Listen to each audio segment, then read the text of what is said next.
রাজনীতিতে অসম্ভব বলে কিছুই নেই, তার প্রমাণ দিলেন চট্টগ্রাম-৪ আসনের বিএনপি প্রার্থী আসলাম চৌধুরী।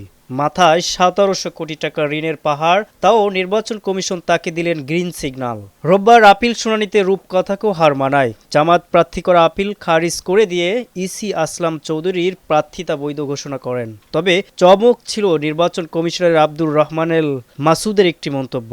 এই খবরটি প্রকাশের পর থেকেই সারা দেশের সকল মূলধারার গণমাধ্যম এবং সোশ্যাল মিডিয়ার ব্যাপক ভাইরাল হয়েছে। ফেসবুক, ইউটিউব সহ বিভিন্ন প্ল্যাটফর্মে নেটিজনরা ক্ষোভ প্রকাশ করেছেন। ইসির এই মানবিক অনুরোধকে অনেকেই জনগণের সাথে কৌতুক হিসেবে দেখছেন এবং প্রশ্ন তুলছেন, এভাবে কি ব্যাংকের টাকা লুটপাটের নতুন লাইসেন্স দেওয়া হচ্ছে? মানুষ হিসেবে বলছি, টাকাটা দিয়েন। প্রার্থিতা বৈধ করার পর কমিশনার আসলাম চৌধুরীকে উদ্দেশ্য করে বলেন, টাকাটা না দিলে কিন্তু জনরোষ তৈরি হবে। মানুষ হিসেবে এটা আপনাকে বললাম।